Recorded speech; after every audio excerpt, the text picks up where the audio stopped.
Les éditions Sonobook présentent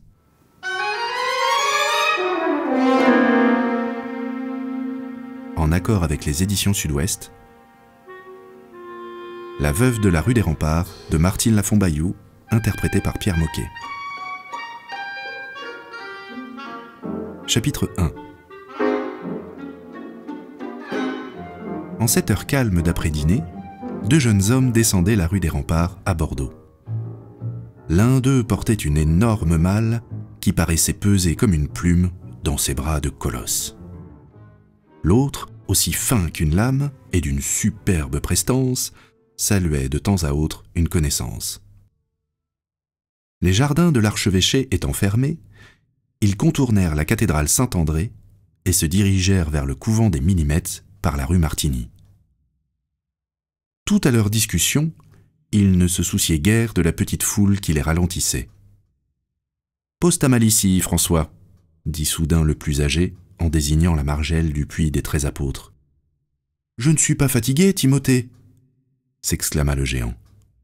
Timothée Monclérat, le fameux enquêteur bordelais, décida de montrer l'exemple et s'assit. « Allons, François, je le sais bien, mais est-ce à toi de transporter cette malle ?»« Cher cousin, oui, c'est à moi de la porter, car Angèle Duprat n'a voulu la confier à personne d'autre. » « Belle marque de confiance. Et que contient-elle de si précieux ?»« Des travaux d'aiguille destinés aux filles du couvent des Minimettes, » avoua piteusement François. « Mazette, en effet, voilà qui ordonne un convoyeur de première force. » Si Timothée se moquait affectueusement de son cousin et filleul, c'est qu'il entendait le ramener à la raison.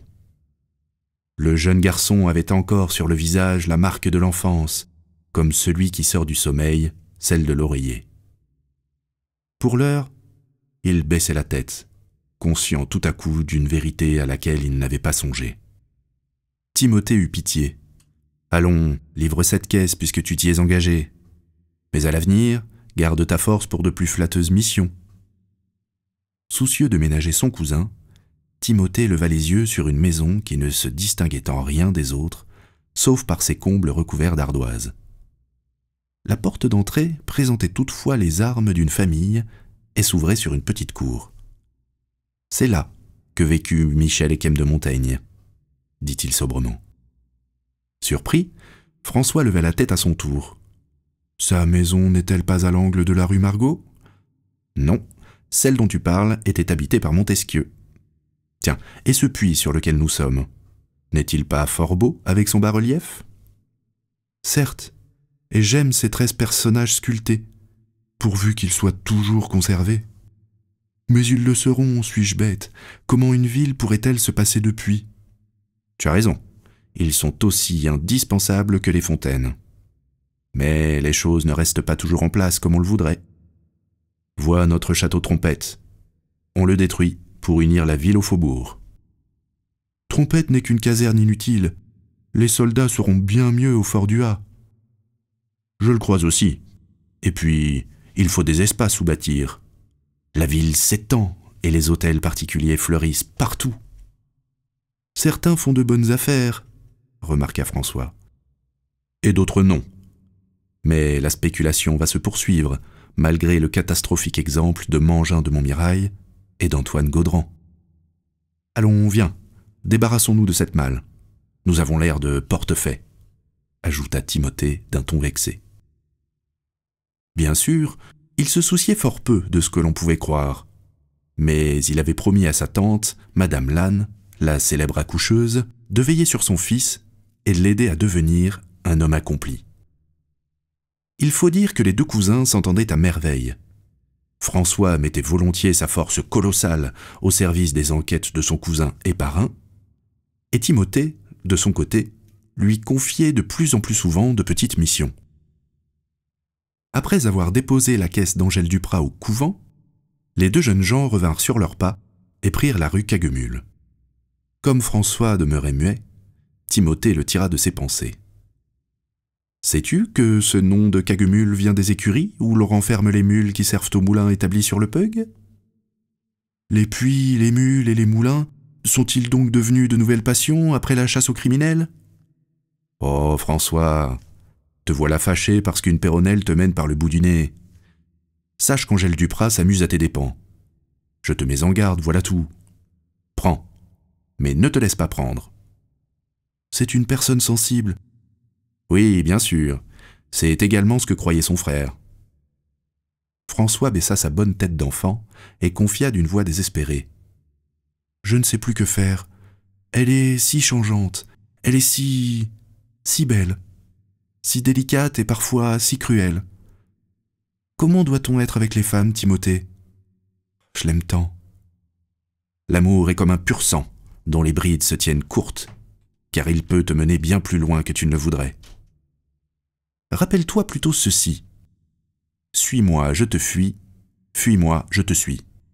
Voilà un adage qui, contrairement au puits des 13 apôtres, servira aussi bien dans 1000 ans qu'aujourd'hui. Ne cède pas d'un pouce, va ton seul chemin. Tu verras que ton Angèle viendra manger dans ta main. L'idée d'une Angèle Duprat venant picorer dans sa paume séduisait grandement François qui avait foi dans les conseils de son parrain. Ce dernier, il est vrai, connaissait son sujet. Il lisait dans les femmes aussi bien que dans les livres et pouvait se flatter de ne jamais s'être égaré ni départi de son libre arbitre. Enfin, presque jamais. Timothée bascula vers son cousin et lui administra une de ces bourrades affectueuses et complices dont ils avaient l'habitude. « Attention !» hurla-t-on derrière eux. Au même instant, une grosse pierre effleura la tempe de l'enquêteur et s'en alla briser la vitre d'une berline qui passait. Il s'en fallut de peu qu'il ne soit assommé, tant le jet était puissant et précis.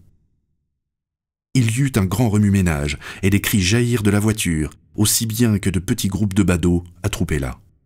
« Qu'est-ce donc? D'où venait cette pierre » s'exclama François, abasourdi. « De là-bas, vois comme on court. » Les passants désignaient tous une femme, la tête couverte d'un fichu vert, qui bousculait promeneurs et marchands pour s'enfuir à toutes jambes. François allait s'élancer, mais Timothée le retint. « Elle est trop loin. Cela ne sert à rien de lui courir su. Nous la retrouverons. » Il s'attacha à fixer dans sa mémoire les détails de son apparence. De taille moyenne, jeune, sans aucun doute, à voir la rapidité de sa course, jupe ordinaire, taillée dans une étoffe lourde d'un rouge fané. Cette femme du peuple ne l'avait pas visée par hasard. Mais alors, pour quelle raison? Il n'en savait encore rien. Cependant, le superbe, le charismatique, l'astucieux Timothée Monclérat ne tarderait pas à le découvrir. Les deux cousins, n'ayant plus la moindre envie de flâner dans les rues de Bordeaux, se séparèrent. François avait à rendre compte de sa mission auprès d'Angèle. Il paraissait d'ailleurs résolu à poser les bases de sa nouvelle attitude. Timothée, en attendant d'en savoir plus sur son agresseur, avait pour sa part à éclaircir un autre mystère dont il ne connaissait rien, sauf un message qui lui était parvenu quelques jours auparavant. Une autre affaire l'ayant occupé jusque-là, il n'avait pu répondre que tardivement à cette demande. Il relut le billet, adossé à un mur, mieux valait rester prudent. Madame Clérac, demeurant rue Bobada, ayant perdu son perroquet parleur Figaro, vous prie de bien vouloir vous mettre en quête de le lui retrouver. Elle vous attend chez elle, demain matin à la 1re heure. Vous aurez beaucoup à y gagner, elle s'y engage, cet oiseau lui étant plus précieux que tout au monde. Aussitôt, il reprit sa marche et fut en peu de temps devant la porte de Madame Clérac, rue Bobada, sur laquelle il découvrit avec surprise un papier cloué.